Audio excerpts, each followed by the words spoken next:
Social selling.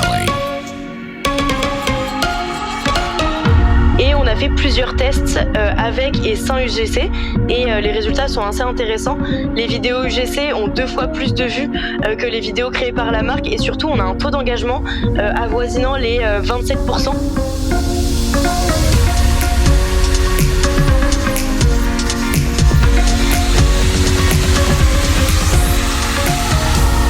Bonjour à tous et bienvenue sur Social Selling, le podcast 100% Facebook Ads présenté par l'agence J7 Media. Mon nom est Antoine Dalmas et ça faisait un moment que j'avais envie de recevoir une experte de l'influence et des contenus natifs mais publicitaires. Comme vous le savez, sur Social Selling, ce sont des thématiques qu'on a beaucoup évoquées via Meta sans rentrer pleinement dedans et j'ai eu l'opportunité de répondre à toutes mes questions avec l'invité du jour. Aujourd'hui, je reçois la directrice marketing de chez Findly, mais aussi la personne derrière le podcast Oser Marketer. C'est Manon Rock qui est avec moi. Comment ça va, Manon? Hello Antoine, écoute, ça va très bien. Merci beaucoup pour ton invitation. Je suis ravie de tourner ce podcast aujourd'hui avec toi. Écoute, nickel. Et avant toute chose, avant qu'on rentre vraiment dans le vif du sujet, j'aimerais qu'on te connaisse un peu mieux. Est-ce que tu peux te présenter ainsi que l'agence Findly? Ça permettra à notre audience de mieux saisir aussi les sujets qu'on va aborder. Ouais, bien sûr. Donc, comme tu l'as dit, je suis Head of Marketing chez Findly depuis 3 ans maintenant. Donc, moi, je m'occupe principalement de la partie content. Donc, ce que j'entends par content, ça va être des webinars, des e-books, des podcasts, des newsletters. En gros, du contenu qui va venir enrichir le monde un petit peu de l'influence et démocratiser les pratiques du marketing d'influence, c'est-à-dire trouver les bons outils, développer les bonnes méthodes, etc. Donc, moi, j'accompagne les marques dans la démarche de faire du marketing d'influence et plus récemment aussi de l'UGC parce que Findly s'est développé et maintenant on propose également des campagnes d'UGC. Donc on est à la fois une agence et à la fois une plateforme. Donc sur la partie plateforme, on met en relation des influenceurs et des créateurs de contenu avec des marques via un système de smart matching, donc qui répond aux besoins des 2 parties.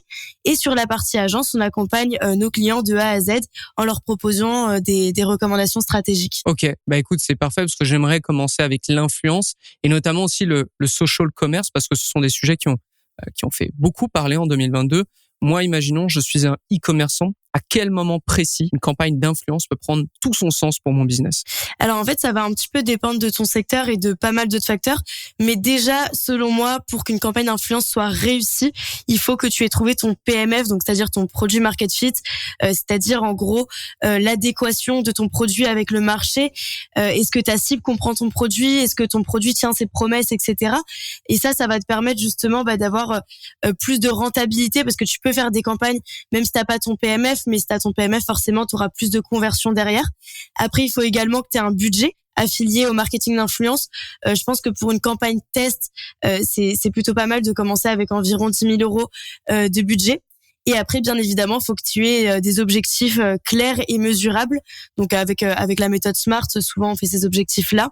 Donc, ça peut être soit de la notoriété, soit créer une communauté, soit générer des ventes, etc. C'est intéressant ce que tu dis parce que du coup, l'influence, c'est peut-être pas pour tester, mais plutôt pour augmenter quelque chose qui existe. C'est ça? Augmenter un résultat qui est bon grâce à ton product market fit.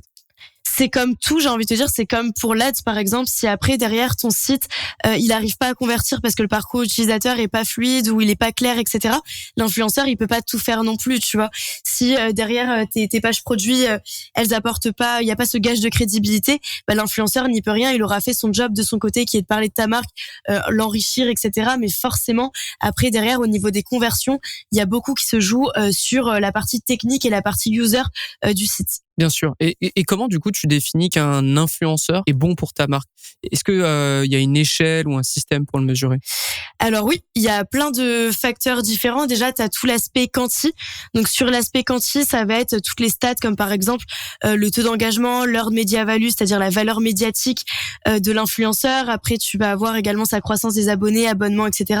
Et après, tu as toute une partie quali qui va être est-ce que le ton de l'influenceur est adapté? Est-ce que vous avez le même positionnement? Est-ce que vous partagez les mêmes valeurs? Est-ce que, moi, la phrase que j'aime bien donner à mes clients, c'est si tu devais apporter un visage à ta marque, est-ce que cet influenceur représenterait parfaitement ta marque? Ouais, je comprends. Ok. Et à l'inverse, est-ce que l'influence marketing pour certains annonceurs, c'est peut-être pas maintenant, il vaut mieux attendre Est-ce que t'as des exemples comme ça pour des personnes qui devraient pour l'instant regarder et puis dans peut-être quelques mois, quelques années s'y mettre sérieusement? Alors, par exemple, tous les produits qui sont en cours de création, nous souvent on a des prospects qui nous disent bah là je suis en train de créer un produit, il va sortir dans 1 an, est-ce que je peux commencer à en parler, etc. Alors oui, techniquement on peut commencer à en parler, mais je pense que c'est trop tôt. Si le produit sort dans 1 an, tout le monde va l'oublier. Vous allez dépenser sur quelque chose qui n'est pas obligatoire, en tout cas au début. Mieux vaut mettre de l'argent sur une bonne communication de lancement plutôt que communiquer trop en amont là-dessus. Après, il y a le secteur B2B aussi qui est un petit peu plus compliqué, mais ça commence à arriver. Je pense qu'en 2023, il y aura énormément de campagnes B2B, que ce soit sur LinkedIn, Instagram ou TikTok ou même YouTube. Après, il y a tout ce qui est en rapport avec les paris sportifs, la cigarette électronique, les NFT, les cryptos, etc. Parce que déjà, c'est un petit peu, on va dire, au bord de la légalité.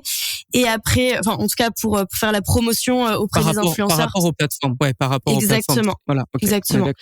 Après, t'as tout ce qui est produit en rapport avec l'industrie pharmaceutique aussi. C'est très contrôlé, donc faut faire attention. Et après, ce qui marche un peu moins bien, c'est tout ce qui est en rapport avec secteur de la finance, le juridique, les assurances, etc.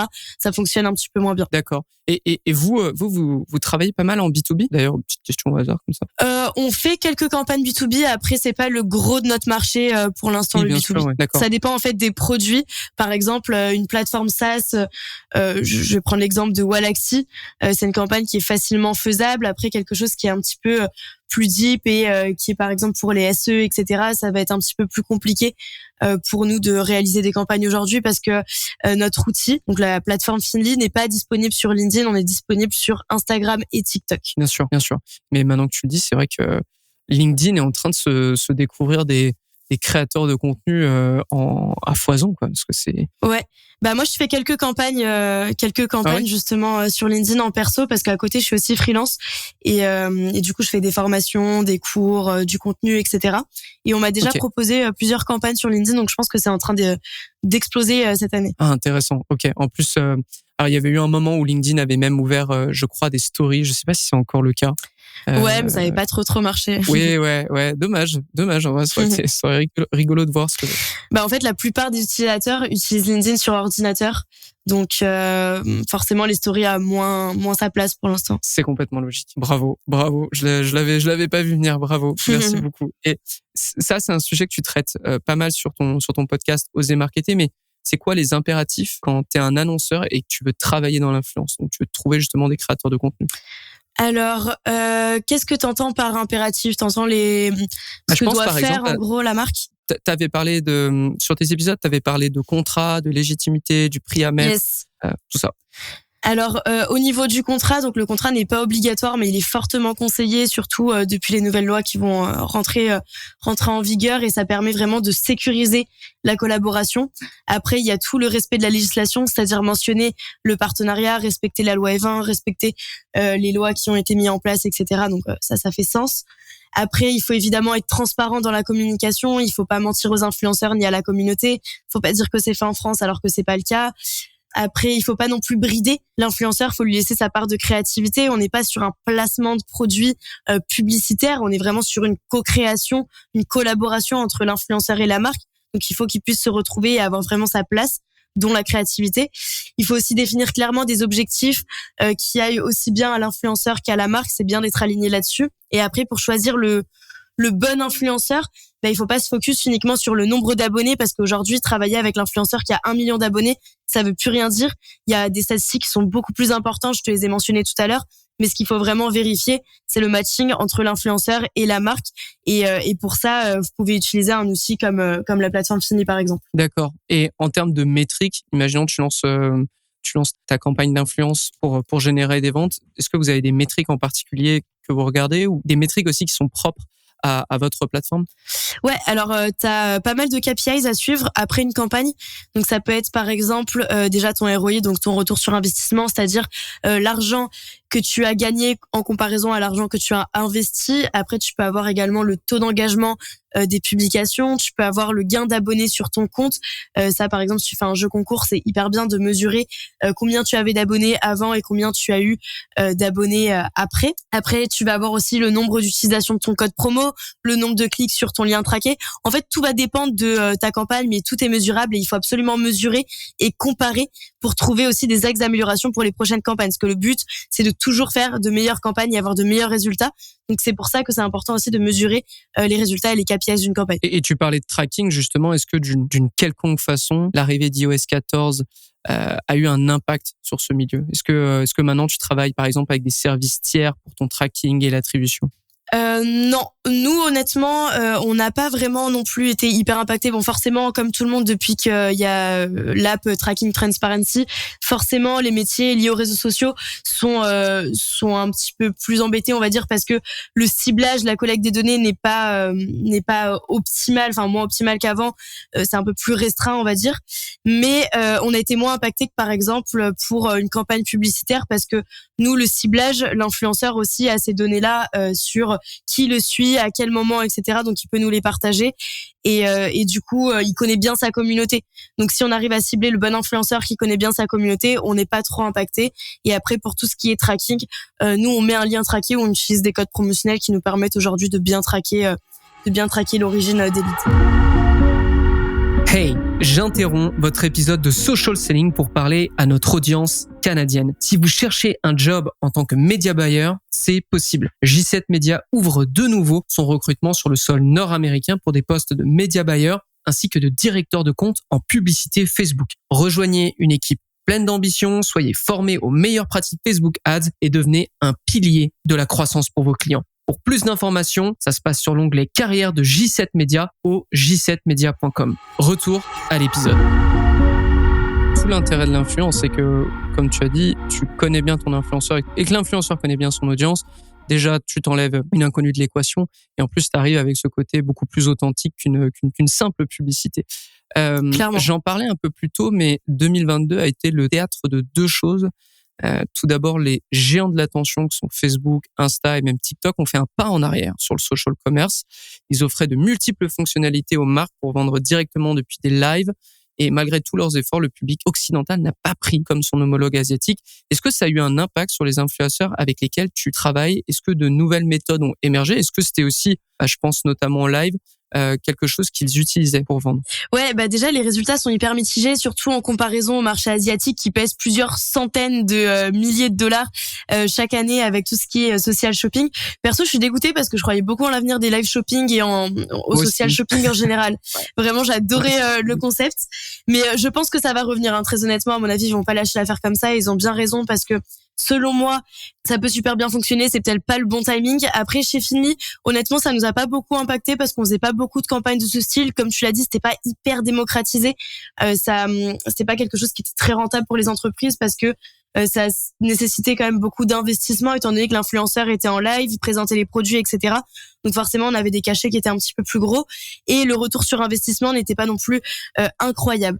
Donc nous, ça nous a pas vraiment impacté. Après, je pense pas que ce soit la fin du social shopping. Bien au contraire, les plateformes essayent de trouver ce qui fonctionne bien chez les Occidentaux. Par exemple, Pinterest continue à mettre l'accent sur le social shopping et je pense qu'ils ont raison avec la fonctionnalité Shop the Look qui est incroyable. Et je pense que Pinterest va être un petit peu en avance en comparaison aux autres réseaux sociaux, par exemple de la suite Meta en Occident. Pinterest a ce côté assez intéressant disons qu'il y a une intention derrière Pinterest qui, je trouve, est différente d'un Facebook ou Instagram. C'est plutôt dans la découverte pure. Alors déjà, Pinterest, c'est pas un réseau social, c'est un mélange d'un réseau et d'un moteur de recherche, donc ce qui est assez différent. Et surtout, les utilisateurs... Ça s'approcherait même d'un YouTube, je trouve. Mais moi, je trouve même Google, parce qu'au niveau du SEO, Pinterest ressemble vachement à Google. Donc, plateforme de recherche et réseau social à la fois. Et en fait, un utilisateur, quand il va sur Pinterest, il a déjà une intention derrière qui est de découvrir des produits et les déjà dans une préface d'achat. J'en avais longuement parlé, j'avais fait un webinar justement avec une personne qui travaille chez Pinterest et il nous avait donné pas mal d'insights. Donc, je sais pas si tu as la possibilité de mettre des liens dans la description, mais je te l'enverrai parce que c'était super intéressant.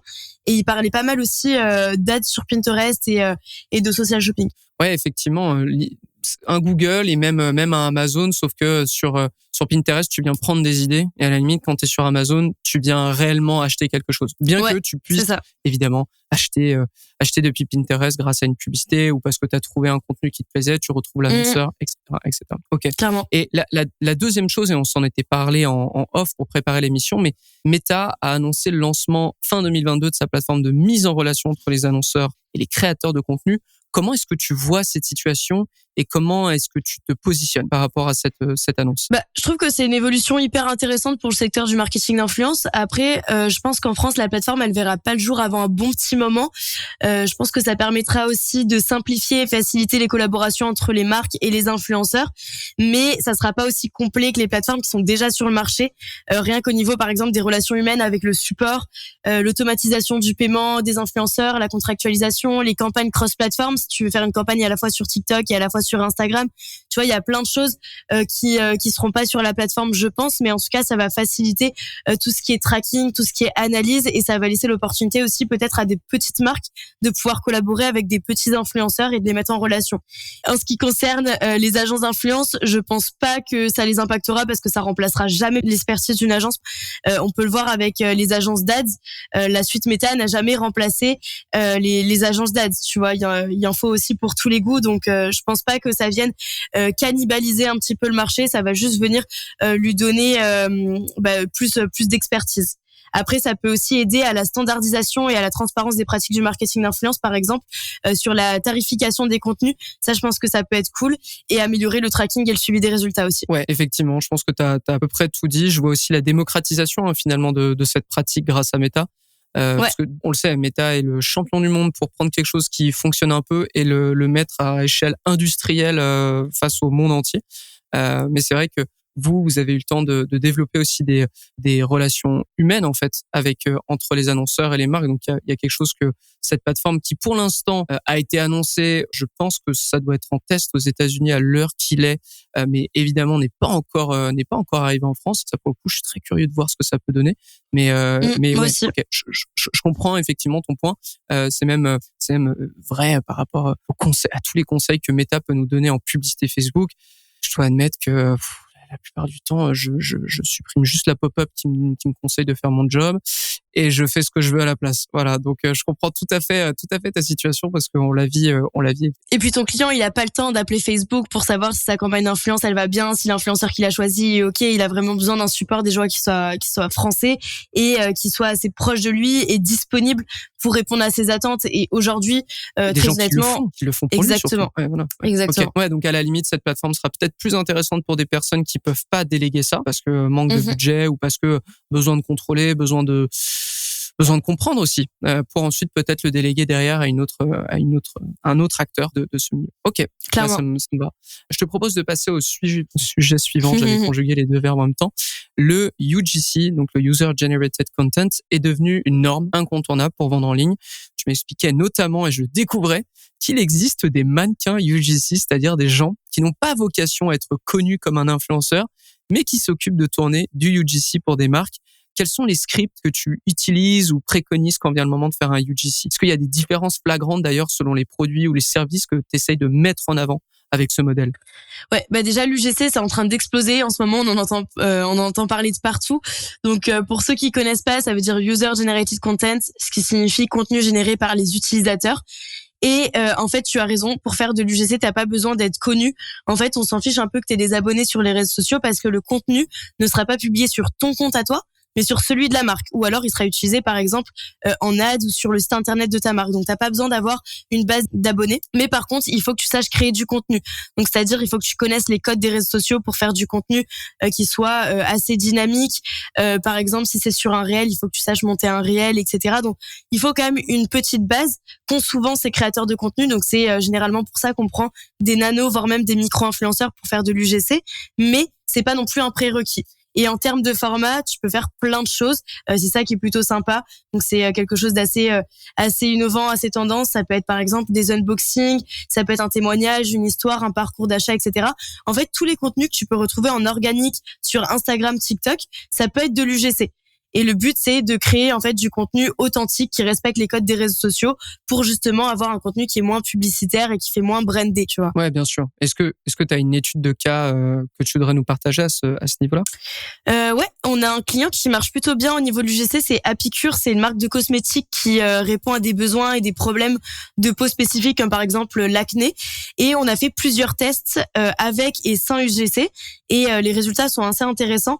Les vidéos UGC ont 2 fois plus de vues que les vidéos créées par la marque et surtout on a un taux d'engagement avoisinant les 27%. Du coup, chaque mois, on fait de nouvelles vidéos UGC avec eux pour qu'ils puissent après les utiliser en ads et sur leur site internet, sur les pages produits. Et franchement, depuis qu'on a mis cette strat en place, ils ont généré beaucoup plus de ventes. Donc, c'est assez quali. Après, dans la cosmétique, c'est pas dur de faire de l'UGC, très honnêtement. Tout ce qui est cosmétique, food, fitness, mode, etc. C'est des secteurs qui sont clairement faits pour l'UGC. Mais on en voit un petit peu aussi dans des secteurs... bétonné, ouais. Exactement. Mais on voit aussi des secteurs un petit peu plus deep, par exemple des secteurs de services, des secteurs tourisme, etc.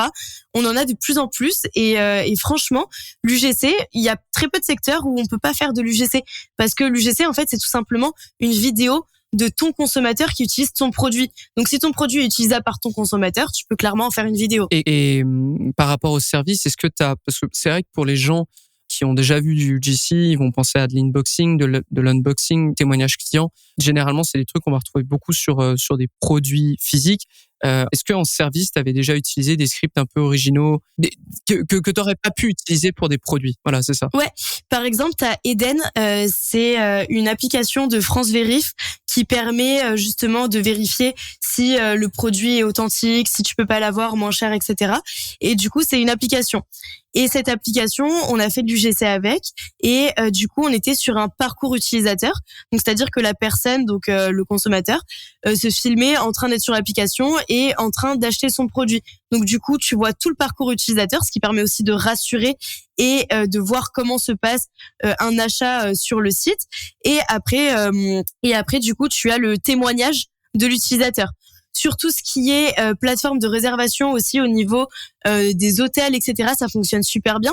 Donc, tu fais ton parcours utilisateur et après, les derniers rushs de la vidéo, ça va être toi dans l'hôtel, par exemple. Ça, c'est quelque chose qui fonctionne très bien. Ok. Et est-ce que, alors, moi, c'est un peu le gars qui fait de la pub Facebook qui a envie de savoir, mais est-ce que vous récoltez derrière les rushs de ces vidéos? Les rushs, ça veut dire toutes les parties filmées. Et est-ce que derrière, vous allez tester d'emboîter des parties? Par exemple, il va y avoir la présentation, le témoignage, l'unboxing, etc. Et vous allez mélanger ça pour essayer de trouver la meilleure combinaison pour une vidéo de 15 secondes. Alors, nous, on s'en occupe pas étant donné qu'on fait pas du tout d'ads, on propose uniquement des services d'influence et du GC. Mais par contre, on travaille en collaboration avec des agences d'ads où on leur envoie les rushs justement et ils testent plusieurs formats pour voir ce qui fonctionne le mieux au niveau de l'ADS. Et ça, je le recommande de le faire. Il faut toujours faire de l'A/B test, surtout dans l'ADS. Et l'UGC, ce qui est bien, c'est qu'on a des coûts de production qui sont quand même assez faibles. Ça peut aller du gifting jusqu'à 200, 300 € la vidéo, ce qui est quand même peu cher comparé à quand une boîte va créer sa propre vidéo. Et en plus de ça, on a des très bons taux d'engagement et un très bon retour sur investissement.